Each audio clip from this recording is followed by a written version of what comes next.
इतने दिन भागवत सुनने के बाद भी, इतनी बार भागवत सुनने के बाद भी अभी तक सच्ची प्रेरणा ये नहीं हुई कि सब कुछ छोड़कर भगवान के चरणों से प्रीति करो, तो बताओ इसका असर क्या है। लेकिन वो ब्रज गोपियों ने कहीं कृष्ण की भागवत नहीं सुनी थी, उन ब्रज गोपियों ने कभी कृष्ण की कथा नहीं सुनी थी किसी महात्मा के मुख से।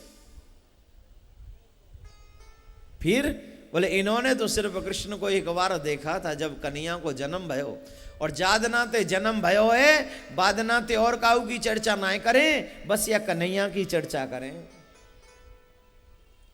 राधे राधे बोलना पड़ेगा। भक्त क्या करता है? सिर्फ भगवान की चर्चा। गोपी क्या करती हैं? कृष्ण की चर्चा। भक्त क्या करता है? बोले भगवान के लिए सब छोड़ देता है। गोपियों ने क्या किया? कृष्ण के लिए सब छोड़ दिया। भगवान न मिले तो भक्त क्या करता है? बोले रोता रहता है। गोपियां क्या करती हैं? जब गए तो पूरी 100 साल रोई। यहां कौन सा इतना बड़ा मजनू है जो अपनी प्रेमिका के जाने के बाद या प्रेमी के जाने के बाद 100 साल तक रो ले? 100 साल छोड़, 10 साल है कोई? 1 महीना बाद ही काम शुरू है जान तो, और 1 महीना कोई कोई तो कह दो तू हट, बहुत है ना। क्योंकि वो प्रेम नहीं है ना, वो कामना है, वो वासना है, वो दृष्टिकोण गलत है। लेकिन गोपियां 100 साल रोई किसके लिए? जोर से बोलिए। एक बार उद्धव ने पूछ लिया ऐसे ही, हे कृष्ण तुम बहुत निष्ठुर हो, क्यों? बोले ये ब्रजवासी तुमसे इतना प्रेम करते हैं, इतना प्रेम करते हैं, और तुम इनको रोता हुआ छोड़ के चले आए। एक भी बार तुमने ये नहीं सोचा कि चलो इनसे जाके मिल लो दोबारा। इनको वियोग दे के चले आए, जिंदगी भर बेचारे रोते रहे। कृष्ण कहते हैं 2 बातें उद्धव। पहली बात, जिससे मैं बेतहा प्यार करता हूं उसे अपने प्रेम में रुलाता हूं। हर कोई शख्स मेरे लिए रो नहीं सकता, ध्यान से सुनना। हर कोई शख्स मेरे लिए रो नहीं सकता। जिसको मैं अपनाता हूं और जिसकी याद में करता हूं वो मेरे लिए रोता है, पहली बात। दूसरी बात, मेरे पास ऐसी कोई वस्तु नहीं है जो मेरे भक्त मुझसे चाहते हो।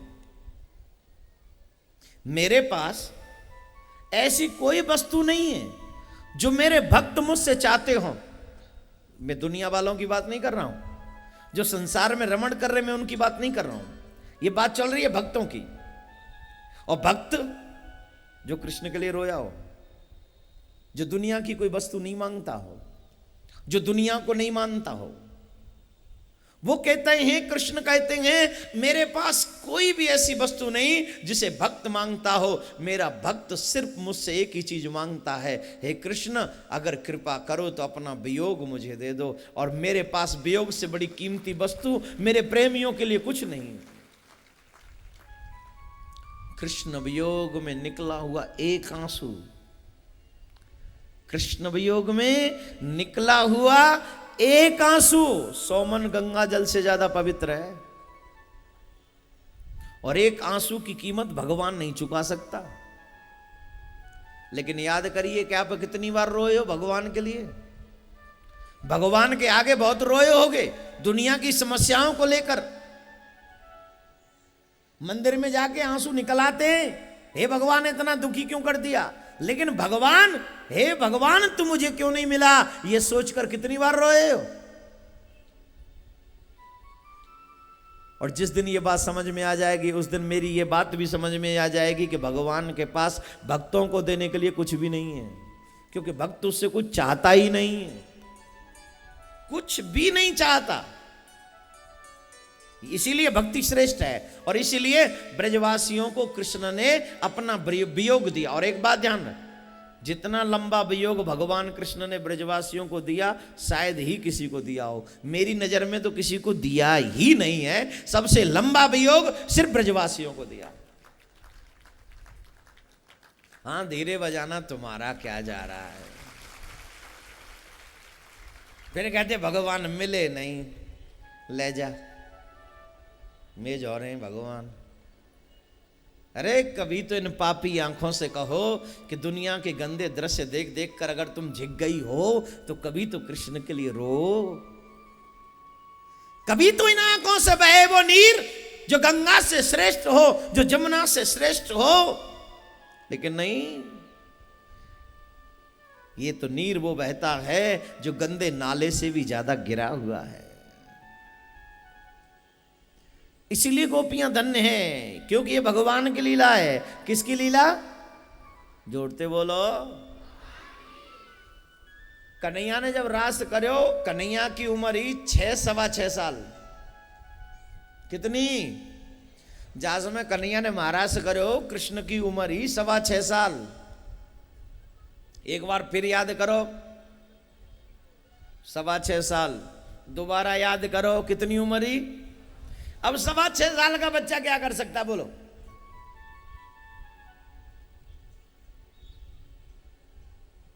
सवा 6 साल का बच्चा क्या स्त्री से कैसी बातें करनी चाहिए उसको वो अदब है?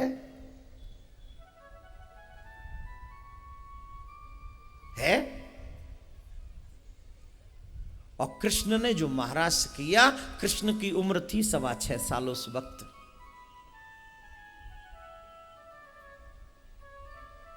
तो ऐसी कौन सी बात जो हम उनको काम भावना से देख सकें? भाई, काम वासना के लिए भी एक उम्र का होना जरूरी है कि नहीं? उसे इस संदर्भ में कुछ समझ तो होनी चाहिए। और फिर एक दो नहीं, अनंत कोट। एक दो गोपी नहीं थी, बहुत गोपियां थी वहां।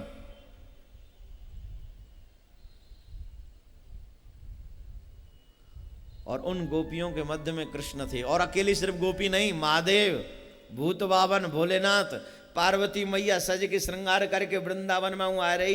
बाबा भोलेनाथ ने पूछी, कहां जा रही हो? बोले, कछु मत पूछो, आज तो हमारा भाग्य खुल गो कि हम स्त्री हैं, तुम बैठे रहो घर में। क्यों? बोले, आज श्री कृष्ण सब गोपीन के संग रास करेंगे और हम मां सिर्फ स्त्री न कोई प्रवेश है, हम जाके वहां को दर्शन करेंगे। बाबा बोले, मोह ले चल, हमारे प्रियतम है तो का हम दर्शन नहीं करेंगे? बोले, तुम पुरुष हो, मां पुरुषन को प्रवेश वर्जित है, नो एंट्री।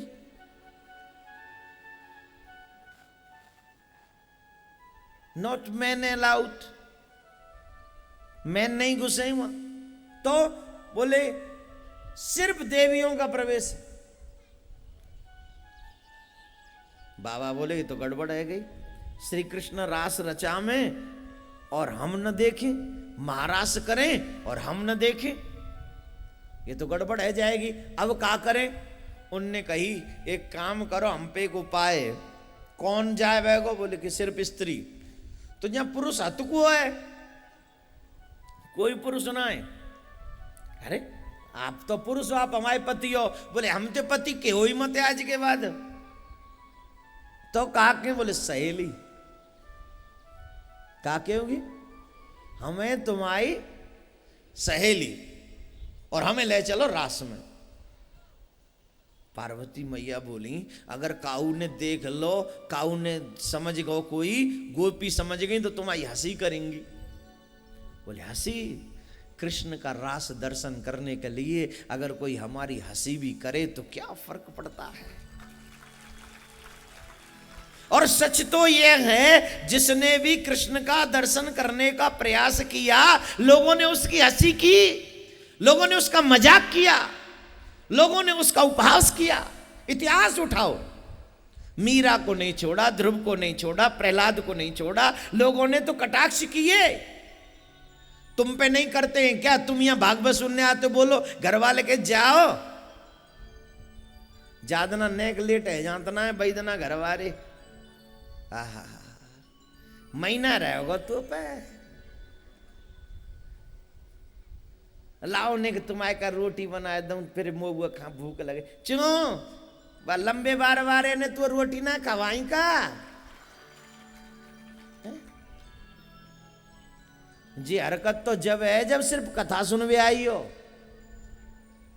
हाँ या ना जोड़ते बोलो।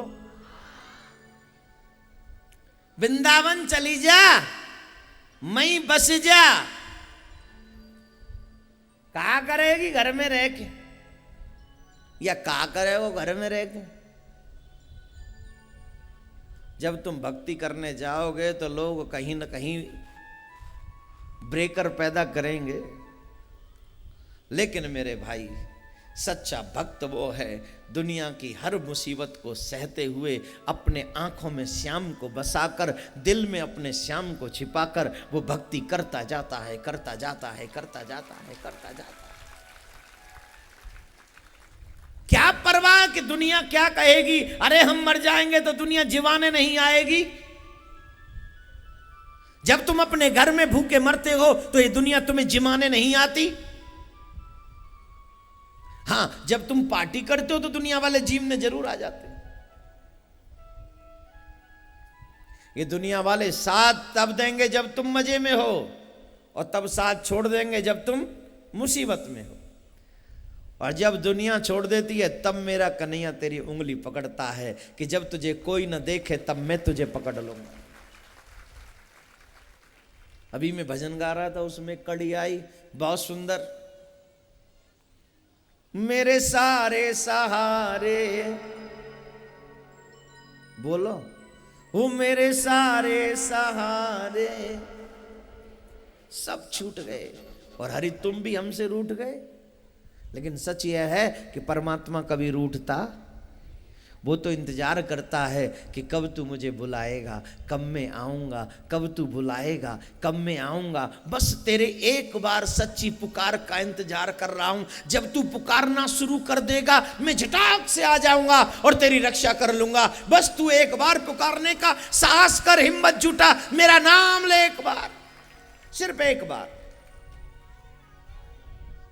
देखो ऐसी पुकार है,